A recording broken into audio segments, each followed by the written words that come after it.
I would say the most important thing is to take opportunities as they arrive, because that's really all I've done. I didn't sit down and map everything out. I guess I knew where I wanted to get, and so that meant that I knew what sort of opportunities might be important with regards to writing a paper, sitting on a committee, being involved in some sort of research. So taking opportunities when they come, having people who will offer you those opportunities. So making sure you align yourself with people who have achieved what you want to achieve, but making sure that you follow through. It's no use. The biggest red flag I see on someone's CV is when they've got an in-progress research project with six different important surgeons and nothing actually published. So you've got to take the opportunities, even when sometimes they might seem kind of a bit arduous and not necessarily, a lot of fun work, but, take them, follow them through. I mean, the classic example is the Journal of Clinical Neuroscience, which, I got put on as a junior language editor, which basically meant I turned very poor English case reports into something publishable. Not fun work, a little bit soul destroying, but I'm now the editor-in-chief of that journal. So it's a matter of, taking opportunities, knowing that there'll be hard work, following through, and sort of doing it cheerfully, turn up and smile. And I guess that's a little bit about also taking things that perhaps are a bit out of your comfort zone. You're not always going to feel that you are totally qualified for the job that you're being thrown into, but do that as well. That means that you're going to have to be a little bit willing to do stuff that you're not being paid for. So if you think you're going to be paid for every second of your time, then you're not going to make it into sort of academia. And appreciate your team. There's lots of good people around to work with. I think they're my main things. But there wasn't any great plan. There's so many opportunities around that I think that if you're just looking for them and taking them, that you will really, you'll really get there. I don't think that changes based on gender, other than that I think that probably men are a little more likely to put themselves forward and women are probably a little more reticent. But that's like, a gross generalization, but I'd sort of say, sort of put yourself out there a little bit more, sometimes for the women. But overall, it's the same process for everyone.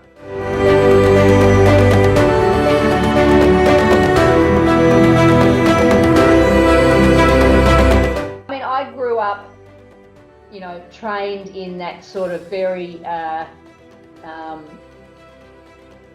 where leadership was there was that whole range of leaders. There were the collaborative leaders and the nice guys, but there were, it was very acceptable to be tough and yell and do all of that.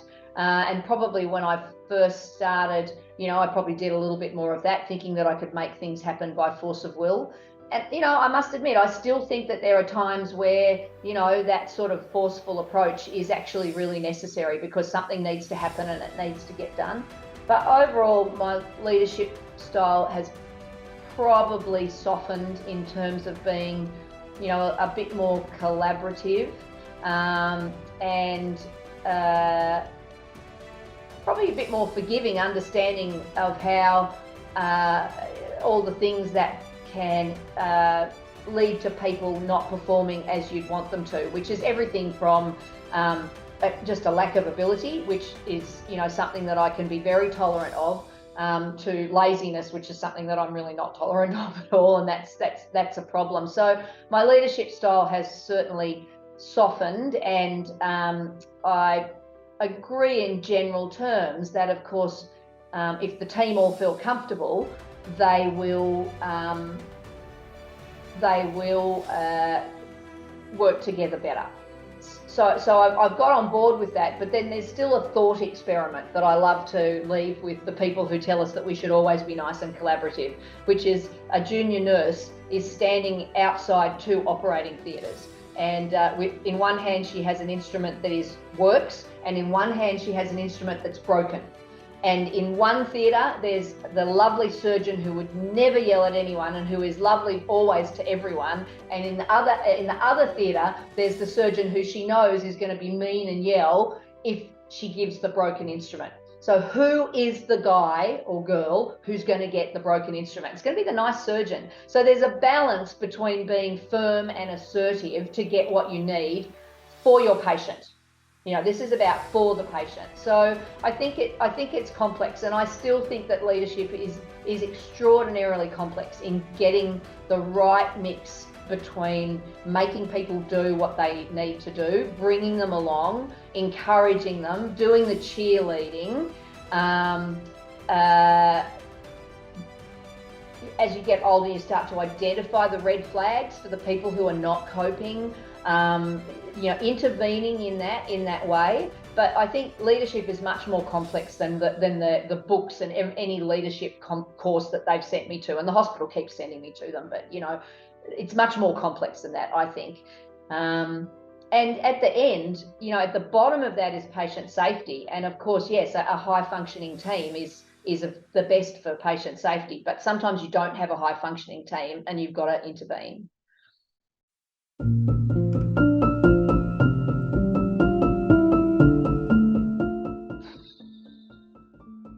Look, I don't know that it's one case, but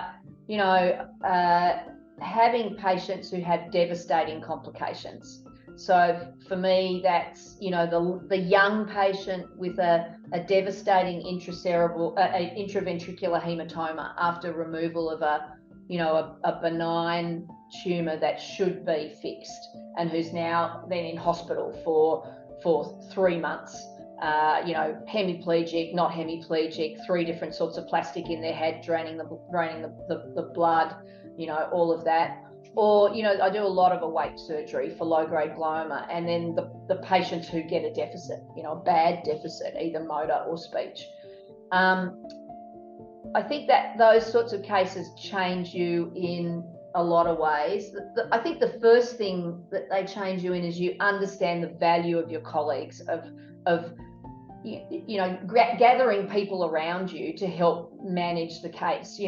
Having someone trusted when you're looking at that scan in the morning and you're so emotionally invested in what's happening to this patient, and you're thinking, I'll do this, having someone else to say, no, sit on your hands, hold fast, don't do something, or yes, you really should be doing something. So having, that fantastic colleague who happens to get in at the same time as you in the morning and is in the room across the hall, and just saying, can you look at this for me? So building a group of colleagues that you can work with, and then as you get more senior, you become that colleague.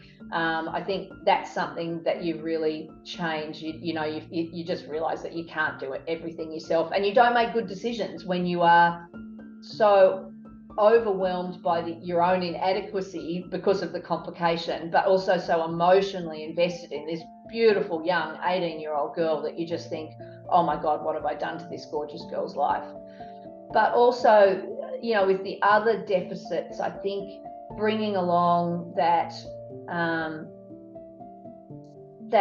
real understanding of that the patient who is damaged, you're in a partnership with this person to get well. And so, I was told very early, if the patient has a complication, you see them 3 times a day. And you sit there with their discomfort, and you're encouraging and you're helpful, and they mustn't feel abandoned, and you are there with them on this journey, no matter how awful it is. And so I think each of those times where, and sometimes I even know that the patient's going to get better. Like in my head, I know that they will be talking in 3 months, but you've told them that even, but that devastation of what you've done to them. So yeah, sort of learning about getting a team to help you manage those devastating complications, and you're an absolute partner with the patient in those complications. And if it's not 3 times a day, it must be 2 times a day that you see those patients while they're in hospital. And good follow-up. They mustn't feel abandoned. Patients tolerate all sorts of awful things that we do to them, except feeling abandoned, feeling that you weren't there with them for every step of the way. And that's right down to like just filling out the forms for NDIS, or doing the certificates. Like, be the person who makes everything easy for them.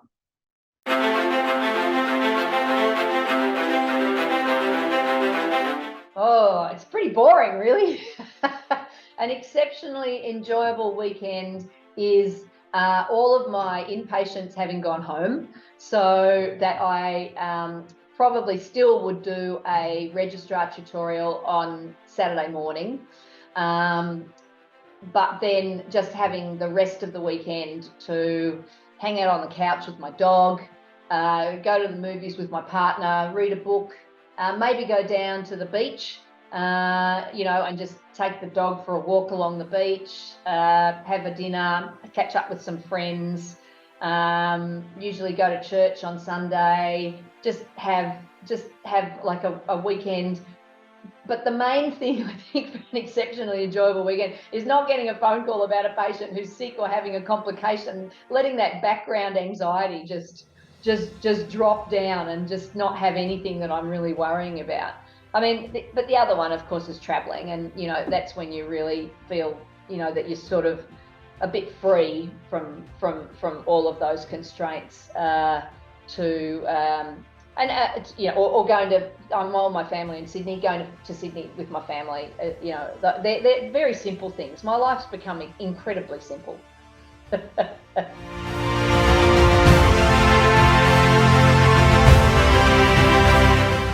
Favorite book is Frank Herbert's Dune.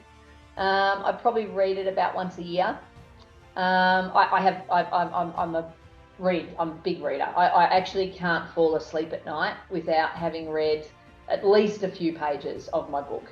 But I think Frank Herbert's Dune is the greatest example of world building that of any science fiction, fantasy genre. I think is the greatest example of that. I think there's so many lessons. Do you know the book? Yeah, so the Litany Against Fear, I think, should be recited before every operation.